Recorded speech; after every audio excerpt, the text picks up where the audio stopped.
Voodoo super commando ध्रुव। कथा और चित्र अनुपम सिन्हा, संपादक मनीष चंद्रगुप्त। 20वीं शताब्दी अब धीरे धीरे समाप्ति की तरफ बढ़ रही है। इस समय संसार में मशीनी विकास इतना अधिक हो चुका है कि हम धीरे धीरे अपनी पुरानी कलाओं को भूलते जा रहे हैं। इनमें से कुछ कलाओं को भूल जाना मानव जाति का दुर्भाग्य है, लेकिन कुछ कलाओं को भूल जाने में ही मानव जाति की भलाई है।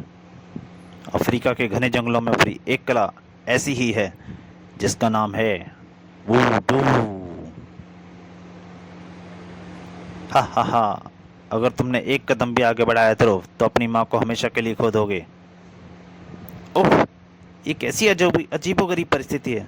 मुजरिम मेरे सामने है और मैं चाहकर भी उसको पकड़ नहीं सकता, क्योंकि मेरी माँ की जान इस गुड़िया में कैद है। राजनगर की नेशनल लाइब्रेरी में अनगिनत किताबें हैं। यहाँ पर हर प्रकार की और हर विषय पर पुस्तकें उपलब्ध हैं। इसके सदस्यों की संख्या भी 1 लाख पार कर चुकी है और इस कारण लाइब्रेरी की हर अलमारी के आसपास भीड़ देखी जा सकती है। लेकिन इस विशाल लाइब्रेरी का एक कमरा ऐसा भी है जिसमें मकड़ी, चूहे और दीमकों के अलावा शायद कोई नहीं जाता, क्योंकि इस कमरे में वे प्राचीन पुस्तकें रखी हैं जिनको शायद कोई कबाड़ी भी लेना नहीं चाहता।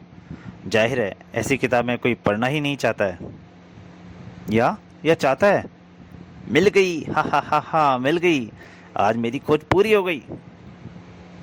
मैडम मैडम, मुझे एक किताब इशू करवानी है जल्दी से। जी, इस किताब को जल्दी से इशू कराने की कोई ज़रूरत नहीं है, बल्कि सच पूछिए तो उस कमरे से एक किताब लेकर आप हम पर एहसान ही कर रहे हैं। एहसान? मूर्ख औरत, इस दुर्लभ कीमत का महत्व नहीं जानती। लेकिन मैं इसका महत्व जानता हूँ। अब मुझको सफलता पाने से कोई नहीं रोक सकता। हा हा हा। और उसी रात, बिरजू तैयार हो जा, एक शिकार आ रहा है। क्या खाक, तैयार हो जा। यह तो शक्ल से ही कंगाल नजर आ रहा है। अरे 20-50 रुपए तो होंगे ही इसके पास। बस अपने अड्डे का इंतजाम हो जाएगा, बाकी की लूट हम दूसरे राउंड में करेंगे। कहो हीरा, बिना टैक्स दिए कहाँ जा रहे हो हीरो? तो टैक्स? कैसे टैक्स? कैसा टैक्स? अबे हमारे इलाके से निकल रहा है और टैक्स भी नहीं देना चाहता? ठहर, हम टैक्स खुद ही निकलवा लेंगे। बचाओ बचाओ, चिल्लाता है। तो ये ले। बिरजू ने उसको मारने के लिए, किशोर को मारने के लिए घूंसा उठाया। लेकिन है ये क्या? बिरजू का गुस्सा अपने शिकार के बदन तक नहीं पहुंच पाया। उसके घूंसे के बीच में एक हाथ आ गया। कौन है? बे ध्रुव। ऐसा लगा, अच्छा लगा ना? अपने आप को गुस्सा मारने में अलग ही आनंद आता है। हमारे इलाके में आकर हमसे ही दादागिरी करता है तेरी तो। दूसरा लुटेरा पास में पड़ी लकड़ी के टुकड़े को उठाकर ध्रुव की तरफ लपका, लेकिन उसके लट्ठे को जैसे ही ध्रुव की तरफ लहराया, तड़ाक, अगले ही पल लट्ठे के 2 टुकड़े हो गए। बिरजू को आश्चर्यचकित होने का मौका भी नहीं मिला। ध्रुव ने अपनी मोटरसाइकिल में गए ट्रांसमीटर को ऑन किया। Hello, police control room, Dhruv here. 70B south road पर 2 लुटेरे बेहोश पड़े हैं। यस, मैं रोड सुबह आकर लिखाऊंगा, ओवर एंड ऑल। धन्यवाद ध्रुव जी, बहुत बहुत धन्यवाद। किस लिए? आपकी जान बचाने के लिए? उसकी कोई ज़रूरत नहीं। वैसे आप हैं कौन और इतनी रात गए कहाँ से आ रहे हैं? मेरा नाम किशोर पांडे है, मैं अपने घर जा रहा था। वह रहा मेरा घर, नंबर 26। दरअसल मैं कुछ किताबें देने प्रोफेसर बलचाड़ के घर गया था। मैं पीएचडी कर रहा हूँ ना, प्रोफेसर बलचाड़ मेरे गाइड हैं। पीएचडी यानी शोध कार्य, लेकिन किस विषय पर? प्राचीन अफ्रीकी कपलों के तंत्र मंत्र पर। गुड नाइट मिस्टर ध्रुव। अगले कुछ दिनों तक राजनगर में अपराध लहर सामान्य रही, लेकिन यह शायद तूफान के पहले की शांति थी। भड़ाक भड़ाक। क्योंकि सिर्फ 2 सप्ताह बाद राजनगर की शाहजहां आर्ट गैलरी के बाहर एक वैन आकर रुकी। अब भी बता दो, कोई शक तो नहीं है ना? नहीं वूडू मास्टर, वह 4 करोड़ की पेंटिंग आज दोपहर म्यूजियम में आई है। तो तुम लोग अपनी अपनी पोजीशन ले लो, मैं गार्डों से शुरुआत करता हूँ। 2 सुइयां गार्डों की शक्ल वाले पुतलों में घुसी और इसी क्षण आर्ट गैलरी के पहरे पर तैनात गार्ड पेट में तेज दर्द के कारण बेहोश हो गए। आओ! गार्ड तो गए काम से वर्गीस, लेकिन गैलरी का मुख्य द्वार तो काफ़ी मजबूत है, हम इसको तोड़ेंगे कैसे? वह सब तुम वूडू पर छोड़ो, तुम तो बस तमाशा देखते जाओ।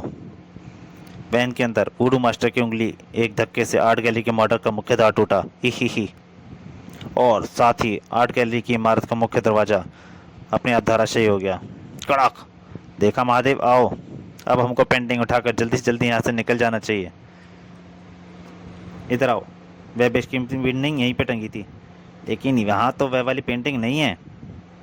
हाँ, उस पर तो किसी दड़ियल का चेहरा बना था, पर यह तो गड़बड़ हो गई। अब तो उसे ढूंढते ढूंढते सवेरा।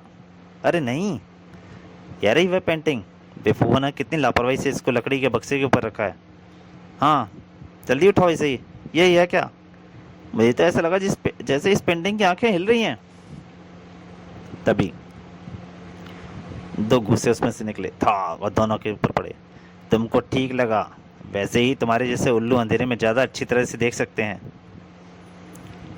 जब आर्ट गैलरी के डायरेक्टर साहब ने मुझसे कहा था चोर इस तस्वीर को चुराने के लिए कोई कसर नहीं छोड़ेंगे, तो मुझे एकदम से विश्वास नहीं हुआ था। लेकिन मुझे खुशी है, मेरा प्लान कामयाब रहा। वैसे उन लोगों को जानकारी गलत नहीं थी। वह बेशकीमती पेंटिंग अपने स्थान पर ही टंगी थी, सिर्फ अब उसके ऊपर मैंने कागज़ पर बनी एक दूसरी पेंटिंग चिपका दी है। बक्से के ऊपर रखी पेंटिंग उस असली पेंटिंग की नकल थी। अरे ये दोनों तो कुछ सुन ही नहीं रहे हैं, शायद बेहोश हो गए हैं। इनके साथी जरूर इनका बाहर इंतजार कर रहे होंगे, लेकिन इन लोगों ने दरवाज़ा कैसे तोड़ा और गार्डों ने इनको रोका क्यों नहीं? और बाहर वे दोनों मूर्ख अब तक बाहर क्यों नहीं आए? और ये कौन आ रहा है? वह तो ध्रुव है, वुडू मास्टर, सुपर कमांडो ध्रुव। तो भागो, इस वक्त मैं इसका मुकाबला नहीं कर सकता। अरे वे भाग रहे हैं, गलती मेरी ही है। मुझे सामने वाले दरवाजे से बाहर नहीं आना चाहिए था। ध्रुव का शरीर हवा में उछला, लेकिन ड्राइवर ने वैन को तेजी से एक तरफ लहराया और ध्रुव का निशाना चूक गया। उसका पैर वैन की छत के बजाय खिड़की से जा लगा। ओह, तो यह ड्राइवर चालाकी दिखा रहा है, लेकिन फिर भी मैं इनको भागने नहीं दूंगा। चक्की की तरह घूमते हुए शीशे के तेज किनारे वाले टुकड़े वैन की तरफ बढ़े और वैन की एक तरफ के दोनों टायर में जा धंसे। तड़ाक। वैन बेकाबू होकर बगल की दीवार से जा टकराई। ओह, वैन के अंदर से दो आदमी निकल कर भाग रहे हैं, लेकिन वे भाग कर जाएंगे कहाँ? इधर से मैं उनको भागने नहीं दूंगा। और सामने से पुलिस की गाड़ी भी आ रही है। ध्रुव तेजी से उस गली की तरफ भागा जिसमें उसने दोनों आदमियों को मुड़ते देखा था। वे दोनों इसी गली में मुड़े थे और अंधेरे में लगभग किसी से टकरा गया। कौन है? किशोर, तुम यहाँ पर क्या कर रहे थे? मैं वो, हाँ, मुझे एक सज्जन ने अपने घर पर बुलाया था। मैं वहीं पर जाने के लिए टैक्सी ढूंढ रहा हूँ। यहाँ से? हाँ, मेरा घर यहाँ से ज़्यादा दूर नहीं है ना। तुम्हारी कहानी अच्छी है। कहानी? तुम कहना क्या चाहते हो? ध्रुव, जल्दी इधर आओ, वैन में एक आश्चर्य चीज़ रखी है। ये देखो। हे भगवान, ये तो आर्ट गैलरी का मॉडल है और उन दो गार्डों के पुतले भी हैं जो वहाँ पर बेहोश पड़े हैं। और ये देखो, ठीक असली आर्ट गैलरी के दरवाजे की तरह इसका मॉडल भी दरवाज़ा भी टूटा हुआ है और दोनों गार्डों के पुतलों के पेट में सुइयां घुसी हुई हैं। इसका क्या मतलब हो सकता है? इसका मतलब है वूडू, अफ्रीका के घने जंगलों से निकला सबसे प्राचीन और खतरनाक तंत्र। वूडू? यह क्या होता है? वूडू एक प्रकार का जादू होता है। इसमें अभिमंत्रित मिट्टी या लकड़ी को अपने शत्रु या वस्तु का मॉडल बनाया जाता है। फिर इस मॉडल के साथ जो कुछ भी किया जाएगा, ठीक वैसा ही असली वस्तु या असली व्यक्ति के साथ भी होता है। यह तो कुछ वैसा ही है जैसे पुरानी कहानी में राक्षस की जान तोते में होती है। लेकिन यह सब आपको कैसे पता? मैं इसी विषय पर शोध कार्य कर रहा हूँ। सर, हमने वैन के ड्राइवर को पकड़ लिया है, पर दूसरे आदमी का कोई पता नहीं चला। चिंता की कोई बात नहीं है, उस आदमी को हम भी ढूंढ निकालेंगे। क्यों किशोर? हाँ, क्यों नहीं। अच्छा, गुड नाइट। मुझे अभी टैक्सी भी ढूंढनी है। हाँ, एक बात और, उन दोनों पुतलों के पेट से सुइयां निकाल देना, दोनों गार्ड तुरंत होश में आ जाएंगे।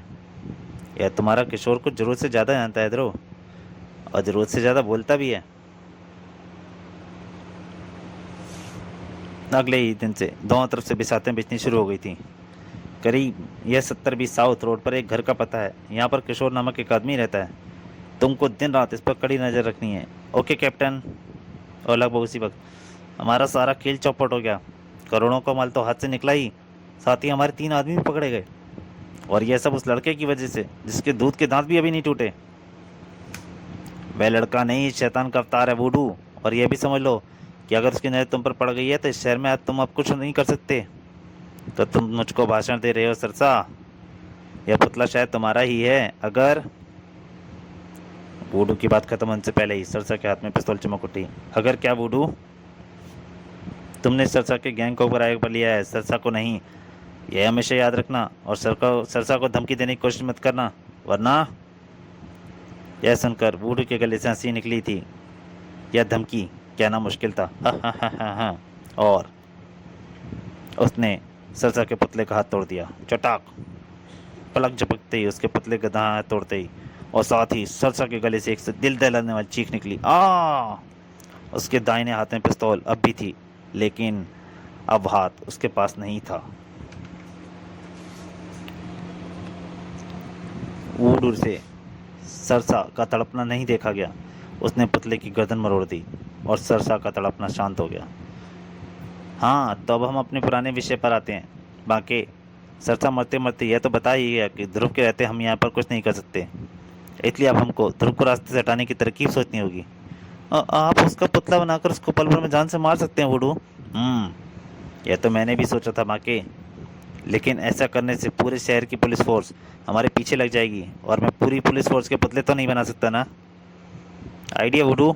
ध्रुव को अपनी माँ से बहुत प्यार है। अगर आप इससे कुछ समझ गया बाकी, समझ गया। शाबाश शाबाश। ध्रुव का इंतजाम अब मैं करता हूँ और तुम अब जाकर हमारे गैंग के लिए नए आदमियों का इंतजाम करो।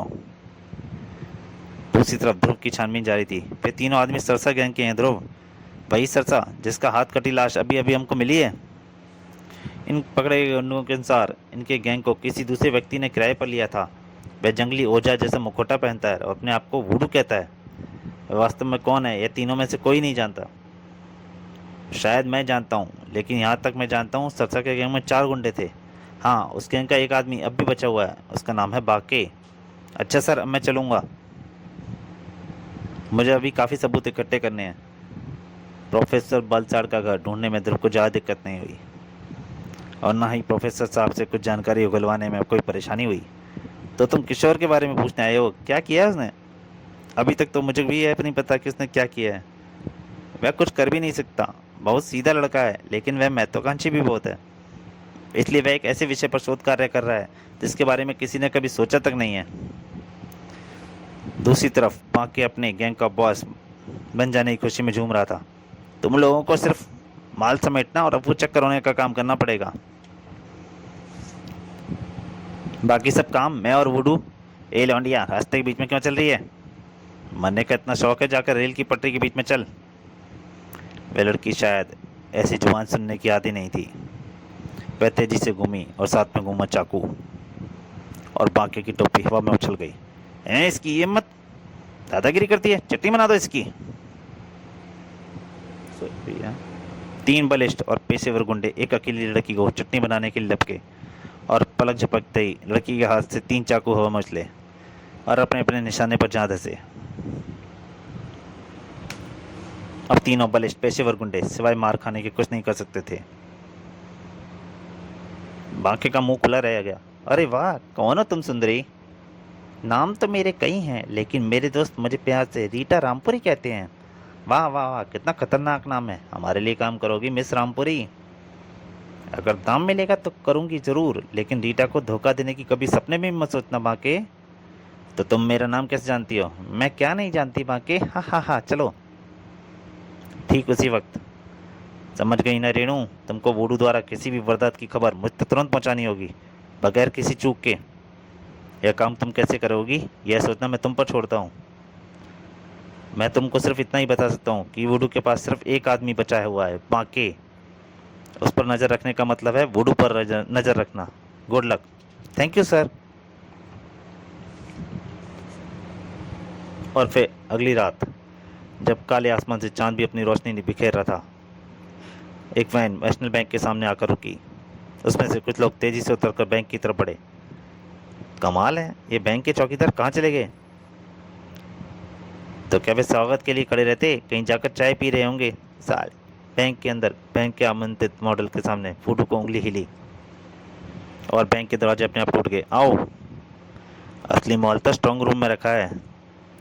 स्ट्रॉन्ग रूम का 12 इंच मोटा शील का दरवाज़ा भी वुडू ने हाथ से तोड़ा।